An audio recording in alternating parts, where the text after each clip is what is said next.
This is Democracy Now! I'm Amy Goodman with Juan Gonzalez. Well, we end today's show reflecting on Transgender Day of Remembrance. Over 3,000 trans and gender nonconforming people have been killed around the world since 2008.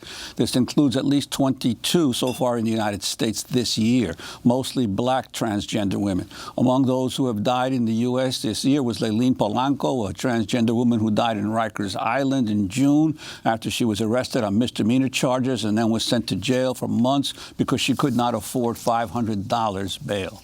That same month, Chanel Lindsay was murdered in Dallas shortly after a video went viral showing her being attacked by a mob of men shouting homophobic and transphobic slurs.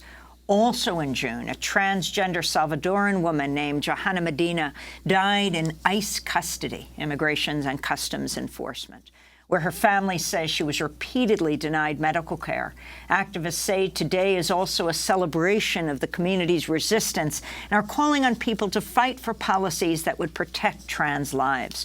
For more, we stay in Washington, D.C., where we're joined by LaLa B Zannell, longtime transgender rights advocate, co-producer of the Womanity Project featured film LaLa's World, an upcoming documentary series on the experiences of a black trans woman living in America. LaLa B Zannell, we welcome you to Democracy Now! Talk about the origins of this day, of the Transgender Day of Remembrance.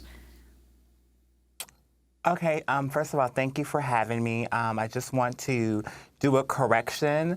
When you talked about the video that went viral, that was Malaysia Booker. And so I want to make sure that, we get the name right so people can understand, what happened and to honor her name. And tell us what happened to Malaysia. Well, Malaysia Booker, it was a video that went viral where she was brutally assaulted. No one should be brutally attacked like that. No one helped her. And then after that, shortly, she is no longer with us. To further the insult, also, even when they went to trial, the defense on the other side was trying to dead name her in the trial, and the judge had threw that out to try to desensitize what happened to make it seem like it was two men just fighting, when we know she was a trans woman, and that causes a lot of hate violence as well. Trans Day of Remembrance is a day for trans people across the country to take a moment to celebrate the living while using that moment to honor the ones that we have lost in this movement. But also, it has become like, excuse my French, Christmas to some people. It is also a month where we get so many phone calls from colleges, from newspapers, from all these organizations that just want to do something and feel that having trans folks come in these spaces, saying the name, light a candle, and going home, and that makes it seem like you've done the work when you have not showed up the rest of the 364 days of the year. And so for this year, a lot of trans folks are reclaiming this space and reclaiming this moment because we've had such a hard year with this administration.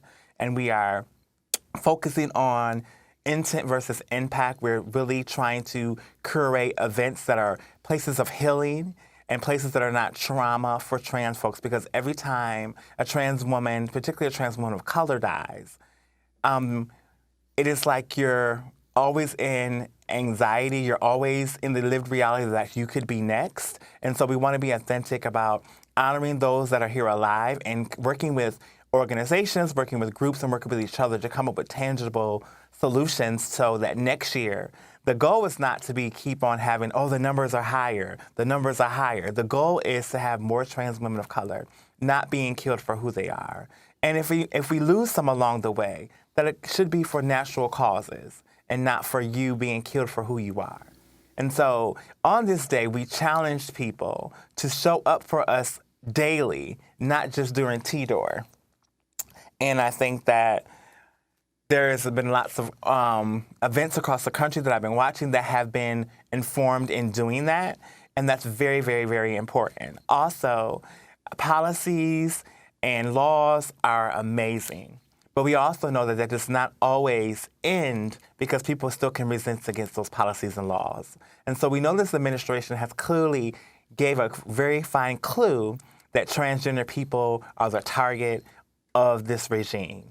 And so the thing that you can do as state lawmakers, local lawmakers, as organizations, as corporations, as common neighbors in your neighborhood, the best way for you to combat that is for you to show up for trans folks, for you to call out transphobia when it happens in your neighborhood, for you to not misgender trans people, for you to honor and protect the ones that are in your neighborhood, for you to go to your schools and tell schools that you don't mind that trans folks go there, and they need safe spaces to go to the bathroom, and they're allowed to play in sports, and they're allowed to go to the prom as their authentic selves. You show up to your job and you say, in this space, we're going to hire trans people. We're not going to allow transphobia. We're not going to discriminate against people. And when you see violence happening, you don't just pull out your phone and record, but you actually be a bystander to end the violence against trans women of color. So, LaLa, and to people who are, yes, go ahead. LaLa, you mentioned the attacks of the Trump administration. What about the role of the mass media as well, in terms of being possibly complicit in the violence against trans people?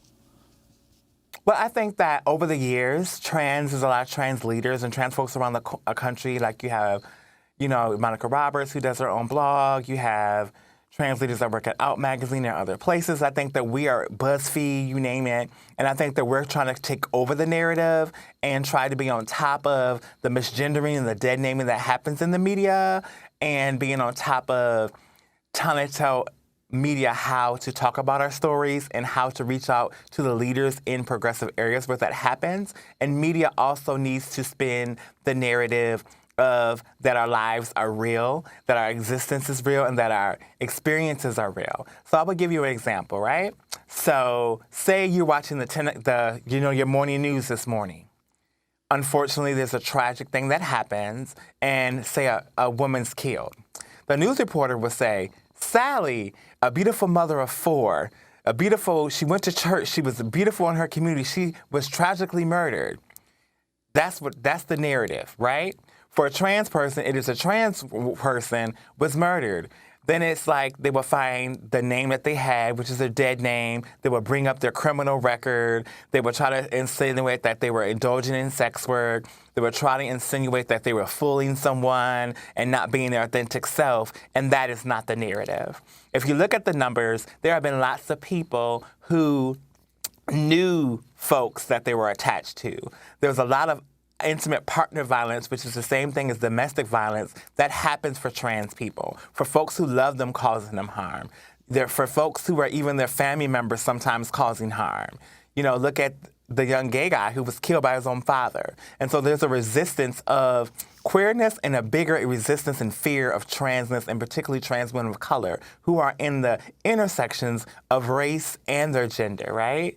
And they're living in these areas that don't have that political education or the general education to understand what trans issues are, because they're not having access to that in school, because they don't want that in school, because it's not deemed as important. But it is important. It is just like U.S. history. It is just like racism conversations. Gender is a part of this world. It is a part of this community. It has been here for a long time, and it will continue to be here. LaLa, you can't erase it. Can you tell us your own story?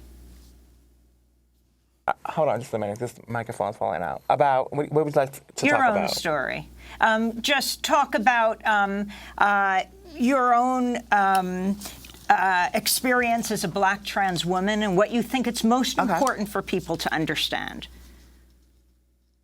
So for people who are just like me, who are Black and brown, I need you to understand that I experience the same racism, the same things that you are conflicting and battling with in this country. I'm experiencing the same thing. I just get an extra layer because of my sexuality. So I was blessed to be able to have a mother who loves and affirms me. I told my mother at 15 years old, my mother's a pastor, I'm a preacher's kid. It was very hard for her as a pastor to really understand, but one thing she never weighed from is that she loved her child, and that no matter what this transition in my life or how she didn't let her lack of understanding stop loving me. My mother loved me through this whole process. My family loved me and supported me, and that's very, very important that your family love and support you through the process. LaLa B Yes, it's Zannell, I want hard. to thank you so much for being with us, especially on this Transgender Day of Remembrance. LaLa is a longtime transgender rights advocate, and of course will continue to cover trans issues. We urge you to tune in today. Democracy Now! Is live streaming the impeachment hearings today at democracynow.org beginning at 9 a.m. Eastern. And also, Juan, you and I will be on Friday night in New York at the People's Forum at a conference marking the 20th anniversary of the 1999 protests against the WTO in Seattle, the Battle of Seattle. We'll both be together and moderating and speaking at the forums that go for 2 days here in New York City. I'm Amy Goodman with Juan Gonzalez. Thanks so much for joining us.